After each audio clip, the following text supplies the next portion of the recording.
మాత్రే నమః భద్రకాళి శరణం మమ. ఈరోజు శాకాంబరి ఉత్సవాల సందర్భంగా కూరగాయల ర్యాలీ జరుగుతుంది. మన భోజన మైదానం నుంచి భద్రకాళి గుడి వరకు కూడా ఈ ర్యాలీ కొనసాగుతుంది. ఇది శ్రీ లక్ష్మీ వెంకటేశ్వర ట్రస్ట్ సేవా సమితి ఆధ్వర్యంలో జరుగుతుంది. ఆధ్వర్యంలో జరుగుతున్నది. ఈ యొక్క మేము కొన్ని సంవత్సరాలుగా సేవ చేయడం జరుగుతుంది.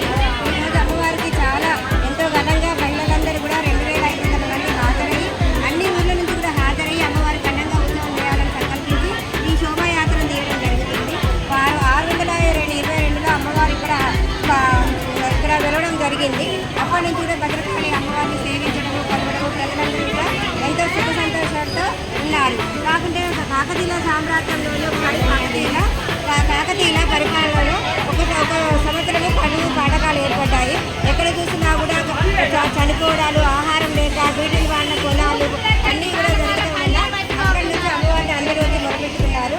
అమ్మ నీవే దిక్కు, మాకు ఎవరు దిక్కులేరు, మేము ఈ కరువు కాటకాలతో సుభిక్షంతో ఉన్నాము, నువ్వు మమ్మల్ని తప్పకుండా రక్షించాలి, శరణం మమ భద్రకాళి శరణాన్ని వేడుకోవాలి.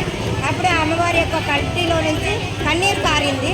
ఆ కన్నీరు కాలువలే, ఏర్లే, చెరువులే ఈ ప్రపంచమంతా కూడా మొత్తం చేరితో నిండిపోయిన తర్వాత అప్పుడు పంటలు పండడము, కూరగాయలు రావడం ఇవంతా జరిగింది. ఆ తర్వాత అమ్మవారి శరీరంలో నుంచి పళ్ళు, కూరగాయలు, ఆకుకూరలు అన్నీ రావడం కూడా జరిగింది. ఆ యొక్క తొలి పంట నుంచి వచ్చిన అన్నీ కూడా ఆకుకూరగాయలు కానీ, పళ్ళు కానీ, కూరగాయలు కానీ అన్నీ కూడా అమ్మవారికి సమర్పించి శాకాంబరి ఉత్సవంగా చేసుకున్నారు.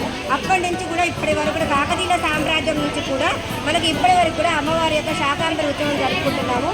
అందుకని అందరూ ఈ ఉత్సవానికి హాజరైన అందరి కుటుంబాలు కూడా బాగుండాలి, వాళ్ళందరికీ కూడా అమ్మవారి ఆశీస్సులు ఉండాలి. ఆ అందరి కుటుంబాలు బాగుండాలి, అందరి కుటుంబంతో పాటు మా కుటుంబంలో ఉండాలని కోరుకుంటున్నాను. జై భద్రకాళి మాతాకి జై.